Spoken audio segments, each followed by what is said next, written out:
Hearing from the mother of the pregnant woman who was gunned down in the district last week, Samaya Gill, who was 8 months pregnant, and the father of her unborn child were sitting in a parked car in Southeast when gunmen opened fire. The 22-year-old Gill was rushed to the hospital. Doctors performed an emergency C-section before she died from her injuries. Because of the violence, because of everything that we see on social media about people being just gunned down in the city, she wanted to move to another state. Samaya's daughter Zaylee survived. Celia Gill says that her granddaughter is strong and that her condition's improving. No arrests been. 8 months pregnant, 22-year-old Samaya Gill sat in a car with the unborn baby's father when gunmen ran up pumping bullets into the car with assault rifles. Gill was tragically killed and the man was wounded. Police said he drove the car about a mile to Minnesota Avenue and Dick Street, NE, a busy commercial area, before stopping. The baby was hospitalized and listed as critical. Friday, 7 News spoke with the mother of Gill. The mother did not want to be identified. She said her daughter had worked as a model and had an online clothing boutique, but had shut everything down recently and was focused on the baby due in weeks. She said after the shooting, doctors at the hospital delivered the baby by C-section. "She's beautiful. I went to go see her last night, and she's just gorgeous," said the now grandmother. The child, though not actually struck by a bullet, the grandmother said, is still in critical condition. A little better today, the grandmother said. The hospital informed her. "I just really hope they catch whoever did that to my daughter," she said. She added that if the baby survives, she will rear her granddaughter, though she needs help. Samaya Gill was one of 7 children and the oldest daughter.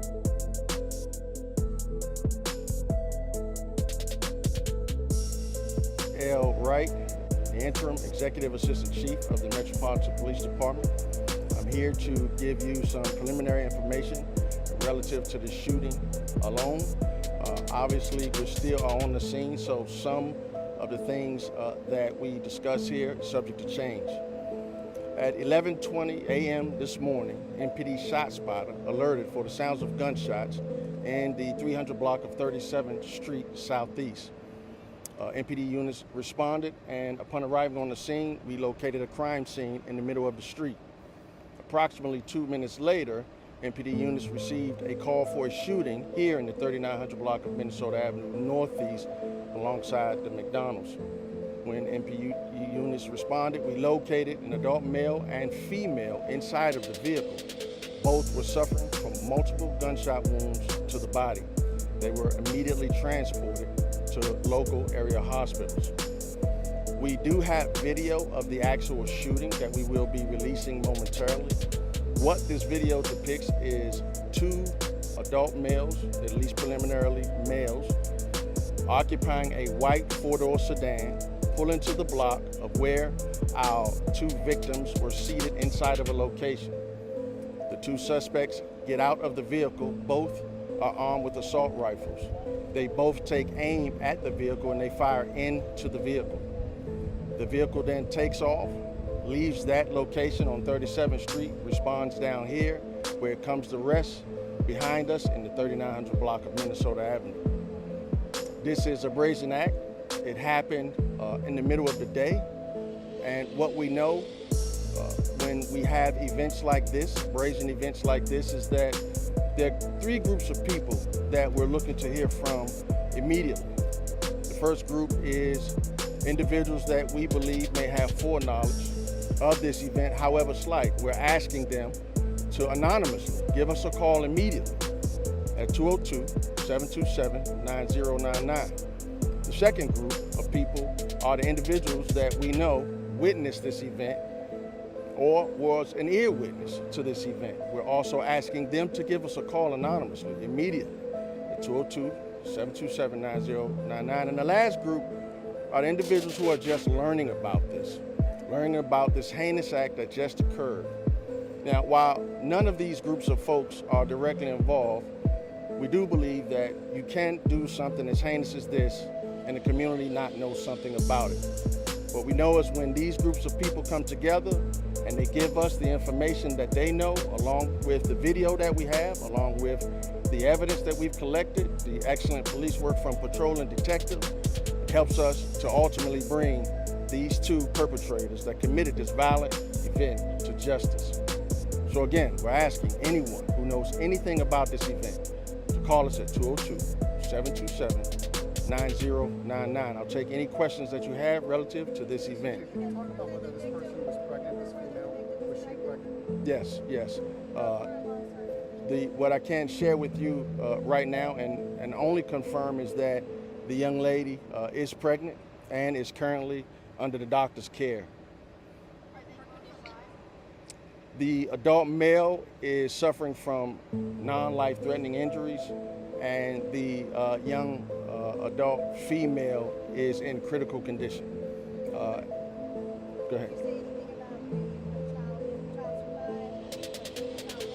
No, I'm not going to get into mom's medical condition currently or the child, but suffice it to say our prayers are with mom as she is under the doctor's care, and we are hopeful that they both will pull through. Did the victims know their attackers? It's unknown if they knew them, but from what we know and what we were able to view from video, that this was a targeted event. We know that this was an isolated event. We know that this vehicle drove into the block, past several people that were out there in community, got out, ran up to this vehicle and fired into this vehicle. So it is isolated, but as I say, if we, like we always do in community, get the help of folks to give us a call at 202-727-9099. This video was of great quality, and so I'm confident that when this gets out in community, that we'll get calls in that will help us to further this case and inevitably close it.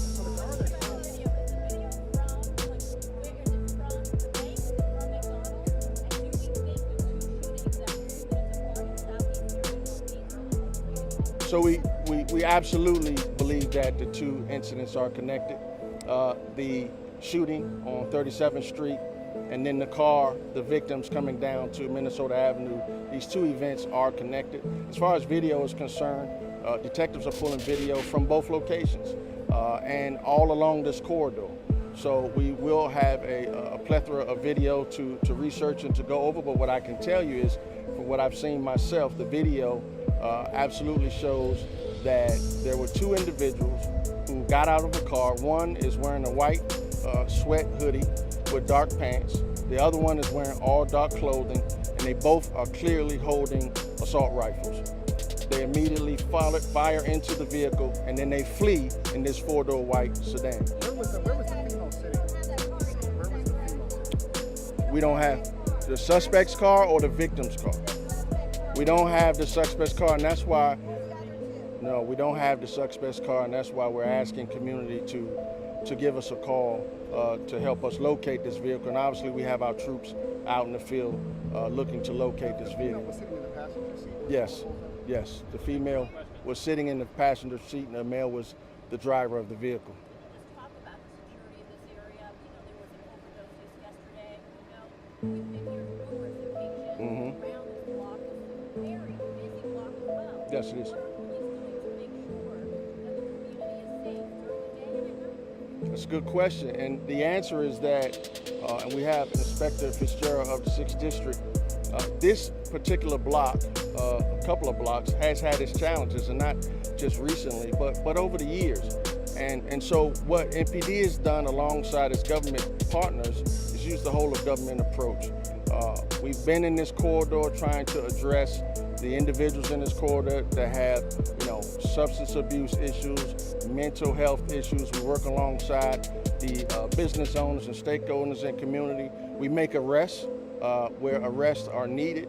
And so this is not something that happened overnight. We understand. I was born and raised here, and quite frankly, I traversed this community while attending H.D. Woodson High School. It has come a long way, but we still have some ways to go. All right. Multiple shots were fired. We do not know preliminarily how many shots were fired. Suffice it to say, we do have both locations secure, and we'll be updating you all as soon as we can. All right?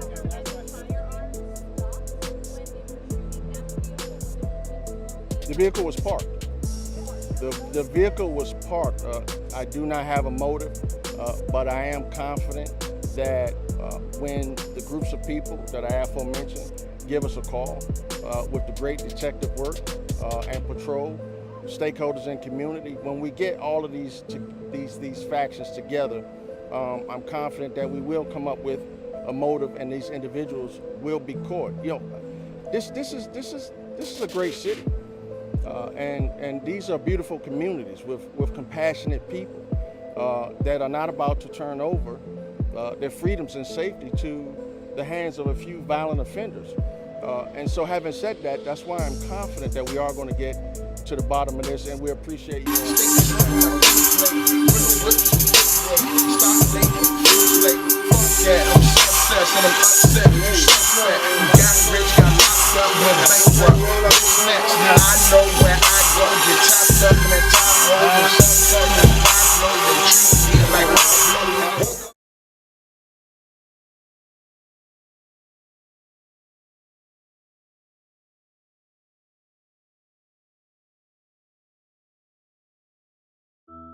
What up, y'all? It's your boy Doughboy, man. I'm back with another one. But hey, yo, we got the Glizzy Gang versus Glow Gang beef, or the Shy Glizzy versus Chief Keef beef, man. So basically, Chief Keef and Shy, they were throwing disses at each other on Twitter. And the origins of the beef, they can't really be pinpointed, but for all I know is that basically one of the promoters refused to let the Glizzy Gang in one of the Chief Keef shows when Chief Keef was on the Finally Rich tour. And they had a confrontation during the tour at a prior show. So y'all, sit back, relax, man. I'm gonna try my best to give you the facts of this beef, man. Like, comment, subscribe, and all that, man. It's your boy, Doughboy. Now here right here is High Def. And High Def is Chief Keef's former music video producer. And he said on Twitter, he said, "Don't let these GBE rappers fool you. I done seen niggas get shot at in DC by glizzy people and ain't pop shit back, fraud thuggin'." And then High Def, he also accused Fredo Santana of ducking on the tour bus when shots rang off. He added Fredo Santana, and he said, at Fredo Santana 300 was ducking on the floor of the tour bus in DC when glizzy people shot it up, and he had a pistol on him. He said, "Fraud won't pop shit, hashtag." Oh my gosh. Now I forgot to mention that Chief Keef, he also has ties with DC rapper Fat Trell, and he also, back in 2013, when he linked up with Fat Trell, they went to 44th, and they also went to the Paradise Apartments, aka Cruddy Island. We went to DC one time, and I was shooting Chief Keef, and we were at like some roller skating rink for the kids at first, and then we bouncing around from like Maryland to DC and shit. Then we went to an actual club, and he did a performance. We leaving out the club, the shit gets shot up. I didn't even know at the time Shy Glizzy and them was beefing, you know what I'm saying? Like, so I'm laying myself on the line for this shit, and I'm not even getting paid yet. Like, the label's saying they're going to pay, they're not even saying how much in general. This club gets shot up, or do you almost get shot during this? Yeah, like, we're on a tour bus on our way out of the club. You know, I'm on the bump, you know, like, it's hella people that ran on the bus from the club, like outside the back entryway or whatever, and they all on the bus. I'm like, damn, there's hella people on here. I'm just tucked away, like making sure my equipment cool, because there's hella people on there. So we drive away, and then all of a sudden you just hear, you know what I'm saying, gunshots ringing out. You know, apparently none of the bullets actually made it through the bus except for one. It went right over Tato. He had a little bitch down there in the bunk. It went right over his bunk. And I'm like, damn, this shit wild as hell. Like, and they on my side where they shooting at, so a motherfucker could have got hit for real. Like, so it just, I mean, but when I think about it, it's like, as a journalist, essentially, that's what a camera person is, or a photographer is as a journalist. People throw themselves in harm's way all the time, you know what I'm saying? Like, be underwater, swimming with sharks and shit, trying to get that good look, trying to be in the middle of warfare on the front lines type shit. Nigga. This is what I see from my eyes. A nigga I used to protect. Shot Glizzy was getting into it with Chief Keef's grandma on the titty and shit. That was my motherfucking beef. Shot wasn't shooting no guns. Shot ain't shooting no grandmas, no titties. Ain't no fucking Glizzy gang niggas with Shot. That was me. Fuck you talking about? So when you talking about shooting your grandmother in the titty, who was face on with that shit? Me. When he got into it with Fat Trey, who the fuck beefing with the slutty boys? Me. When he got into it with the other 9,000 niggas he got into it with in this city on his come up, who the fuck was frontlining all them beefs? Me. Who the fuck you think put hoes in motherfucking tour buses and shit? You think it was Shot Glizzy? I ain't say it was me. That wasn't me. But like I'm saying, you think it was Shot Glizzy? Like, come on, bro. Let's just be real. Like, the fuck are you talking about? I'm trying to get y'all to know I'm the reason he around here rapping this shit. Before these Talibans, before these other aliens ass Glizzies or anything, this thing was in my back pocket. Fuck you talking about? I made sure his little ass was alright. Fuck you talking about? That boy's a bitch. The fuck? How the fuck can he fake on me? I'm the reason his ass get to walk. Shot can't hang in the guns without me. Shot can't hang up connoisseurs without me. The fuck is you talking about? Shot ain't been up connoisseurs without me. Shot ain't been in the guns without me. The fuck is you talking about?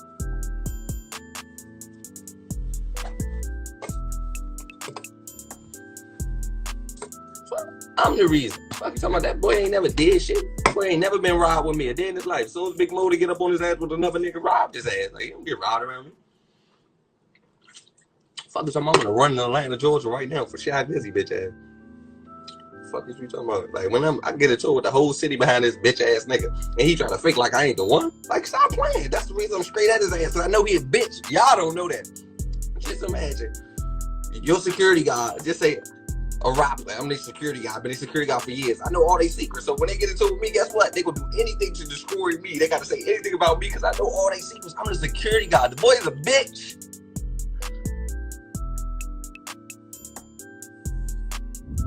His story. What about Chief Keef, bro? I ain't really got no stories about, bro. You heard Shot. And the wild nigga. I got a shooter outside. One of them named Ant. I am DC. Shoot your grandmother in the titty. So if just put all that shit together, just think about who was gonna put the law down. Just think about it. And the wild nigga, I gotta do it. I got a shooter outside. One of them named Ant. I am DC. I'm 3 million. Shoot your grandmama in the titty. You feel me? Like.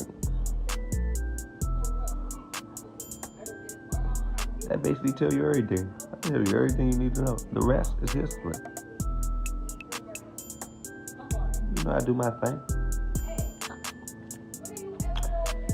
Alright, I'm gonna tell y'all a story. I'm in the house one day, guys, not guys, but I still listening. But make sure you put this podcast, not guys. This story is not real. It's fictional. It's made up in case the police listen.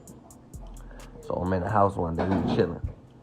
It's a club night. The whole city, Chief Keef in town. We chilling. Shot like, bro. We going to the show, we gonna go in.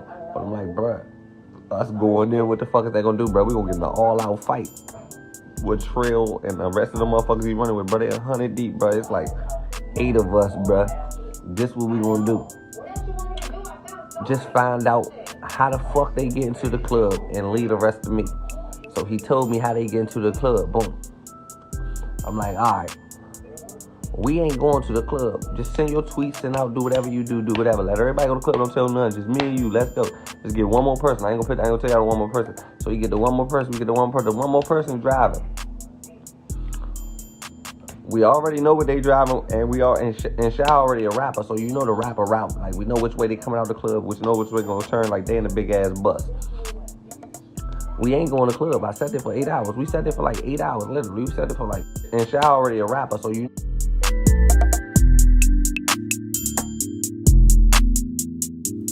Now, one of the rumors is that it was Blood Money, and Blood Money is Chief Keef's cousin who passed away. Actually, his murder case is still open right now, but they say that Blood Money shot 50 shots back at Glizzy gang when allegedly Aunt Glizzy hopped out the car when they were following Chief Keef's tour bus and shot at it. So they say that Blood Money was one of the shooters that day too, but this is all a rumor.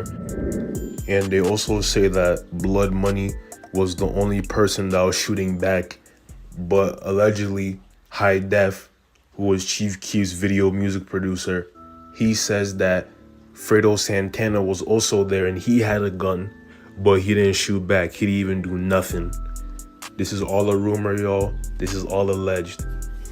It's missing one day, I did 10 in a week. I be running through zones, you niggas still playing with G. Still fucking with chicks, I be looking too sweet. But I'm a whole different nigga when I'm working at P. Still working the mommy can't get on my sheet. He was trolling the man, I just did it for real. You niggas ain't getting on no cars, y'all niggas just rob up my life. I stay jumping on cars trying to snatch me alive. If he speaking no bug, then I'm bending it twice. I be talking to niggas, man, leaving the street. Man, scared ass niggas don't really want beef, man. Information about the release of a teenage suspect accused of firing 26 shots from an AR-15 rifle into a D.C. street. Incredibly, no one was hit in all of this. Court documents obtained by WUSA 9 reveal that the judge went against his own instincts to keep the teen in jail before trial after repeated pleas from the public defender. Our chief investigative reporter Eric Flack is back on the case for us tonight. Flack, we know that hundreds of thousands of people have seen this video posted on your X account, which allegedly shows the teen emptying that semi-automatic rifle into that neighborhood. Larry, it's a stunning video. So many people on social media asking the same question. Why would the judge let someone charged with a crime like that out of jail before trial? Tonight, this 141-page transcript of that court hearing on May 3rd revealed even the judge initially thought it was a bad idea. We want to warn you, this story includes video and audio of gunshots, and it can be disturbing.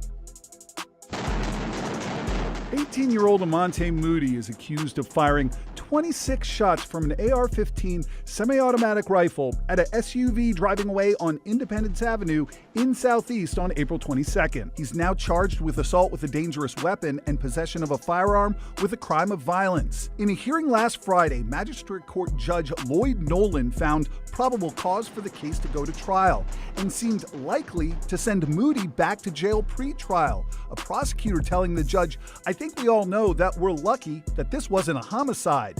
Judge Nolan agreeing, saying, "The concern I have is that this action could have killed someone." The court transcripts show the suspect's public defender continually fights the idea of sending Moody back to jail, asking the judge to release Moody with only a GPS monitor, a curfew, and activities during the day, including finishing his high school diploma and job training arranged by his aunt. The public defender also told the judge Moody had a supportive family, many of whom were in court, willing to take him in and help monitor him while on pretrial release. But prosecutors pushed back, telling the judge all of these were available to him when he decided to unload 26 rounds out of an AR-15 in the middle of the street. And again, the judge seems to agree, saying, for something to escalate to the point where you feel you need to go into the middle of the street and let off 26 shots, I don't know what set of circumstances, short of incarceration, I can find.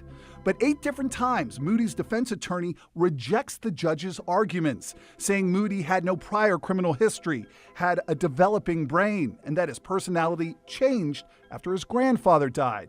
The defense pleading with the judge that Moody had already been in jail for 2 weeks, and that 2 weeks of incarceration is not where he wanted to end up again. Eventually, Judge Nolan relents, releasing Moody on 24/7 home incarceration at his stepfather's house in Maryland with a GPS ankle monitor, warning, "The concern I have is for the safety of the community." And a lot of people also have that concern right now. The U.S. Attorney for the District of Columbia has filed an emergency order to reverse the magistrate judge's decision to grant that teen shooting suspect pre-trial release. That hearing will happen next week, and Larry, we will be there. Remarkable that nobody was hurt in all of this. Truly. Eric Flack, thank you so much, sir.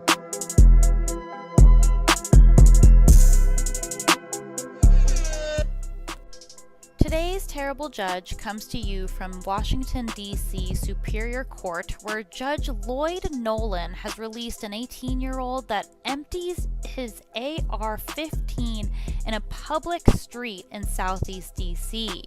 He fired 26 shots from his rifle at a car, and Amonte Moody then fled despite committing 2 felonies and disassembled his rifle and stored it in his home's attic in Maryland.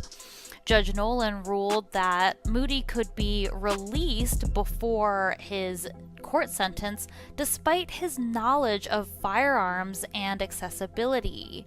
Judge Nolan didn't rule the same way in 2021 for a white man who was seen near the DNC with a machete.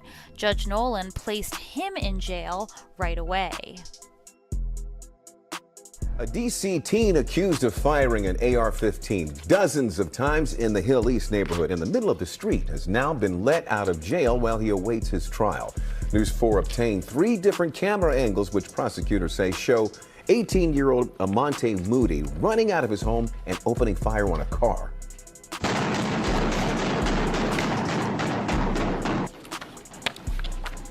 The shooting happened on Independence Avenue Southeast at the end of April. No one was injured in this indiscriminate shooting.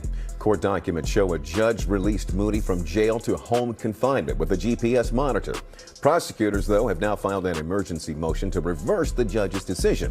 They called Moody a, quote, danger to the community and said that no release conditions could assure public safety. They also said GPS devices are only monitored during business hours. So if a defendant leaves home on a Friday night, no one would know until Monday. The hearing for the emergency motion is scheduled for May 15th. We've got an update tonight on an incident that stunned a community. Police say an 18-year-old unloaded an AR-15 rifle into a street in his neighborhood. Yeah, you can see right there it was all caught on camera, and what was even more shocking is what happened after. A judge released that teen to family instead of ordering him to be held in jail. Well, tonight a higher court judge has thrown out that decision and sent that teen back to jail. Our chief investigative reporter Eric Flack has been on this case since the day that teen was released, and we have to tell you, this story contains video and the sound of gunfire, and it may be disturbing. I can't tell you the number of times we've heard bullets flying in my neighborhood. I'm grateful for the judge for sending this individual to jail. He belongs in jail. Former ANC Commissioner Denise Krepp lives just blocks from Independence Avenue in Southeast, where prosecutors allege 18-year-old Amonte Moody fired 26 shots from an AR-15 semi-automatic rifle into the street April 22nd. Prosecutors say he was aiming at an SUV that was driving away during the 2 a.m. incident after a dispute over clothes. The incident caught on at least 3 different cameras. No injuries were reported, although one viewer sent us these photos of a bullet which allegedly hit the family's car during the incident. Despite felony charges of assault with a dangerous weapon and possession of a firearm during a crime of violence, Moody walked out of D.C. Superior Court less than 2 weeks later after a magistrate judge surprised prosecutors by granting him pretrial release. Mr. Moody, is there anything you'd like to say? Placing Moody on round-the-clock home detention, equipped with a GPS monitor and a stay-away order from the occupants in the car. The U.S. Attorney's Office immediately asked for an emergency hearing to revoke the teen's release, saying despite defense attorney arguments which emphasized the defendant's supportive family and lack of a criminal history, prosecutors say none of it stopped Moody from allegedly emptying that AR-15 onto a public street where, quote, any innocent passerby or resident could have fallen victim. In court Wednesday, Superior Court Judge Errol Arthur said charges as serious as the ones Moody is facing carry a presumption the defendant will be held in jail before trial, unless the defense offers convincing evidence the community would not be at risk. The judge, citing those videos over and over again, said the seriousness of the charges, the risk the shooter posed to the community that night, and the fact the teen allegedly had an AR-15 in the first place and knew how to use it outweighed Moody's lack of a criminal history, sending him back to jail to await his trial. But for the grace of God, nobody died. That judge telling the courtroom, I listened to the audio, I watched the video, I couldn't keep up with how many shots there were. Eric Flack, WUSA 9. And Amonte Moody's trial is set for August 27th. Yo, this story right here, y'all, is crazy, y'all. So allegedly, they say that the rapper 60 from Third World is the person who was allegedly on that tape who was shooting, I don't know how many times, 15 or 20 times, whatever, at the 4 people in that car with the AR-15 in Northwest. Man, it's crazy how this dude is let out on bail too. But yo, they say that he went back in jail because the judge revoked his bail. And right now he's currently waiting to go on trial for this incident. Yo, DC, son, is a different animal in itself, y'all. I'm not even gonna lie. This right here, y'all, is a wild story. And stories like this happen across America. It's just that it doesn't come into the national headlines as it should, man. But yo, this is crazy, man. Make sure y'all hit that like button. Make sure y'all subscribe to the channel, man. I'm out. That stunned a community. An 18-year-old accused of unloading an AR-15 rifle in his neighborhood. The whole thing was caught on camera. What was even more shocking was when a judge released the teen to family instead of ordering him to be locked up. And tonight, a higher court judge has thrown out that decision and sent the teen back to jail. Our chief investigative reporter, Eric Flack, has been on this case since the day that teen was released. And Flack, you have an update that we'll only see first here on WUSA 9. We do want to warn you, the story contains video and sounds of gunfire that can be disturbing. I can't tell you the number of times we've heard bullets flying in my neighborhood.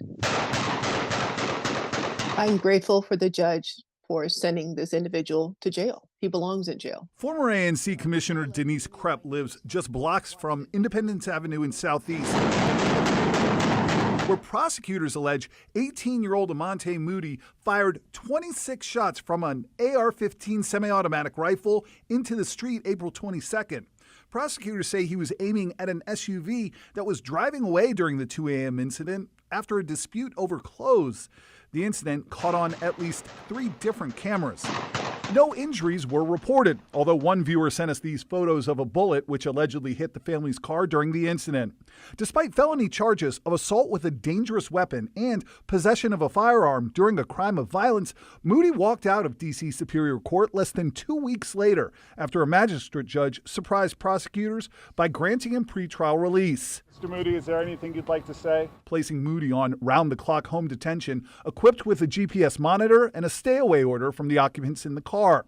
The U.S. Attorney's Office immediately asked for an emergency hearing to revoke the teen's release, saying despite defense attorney arguments which emphasized the defendant's supportive family and lack of a criminal history, prosecutors say none of it stopped Moody from allegedly emptying that AR-15 onto a public street where, quote, any innocent passerby or resident could have fallen victim. In court Wednesday, Superior Court Judge Errol Arthur said charges as serious as the ones Moody is facing carry a presumption the defendant will be held in jail before trial, unless the defense offers convincing evidence the community would not be at risk.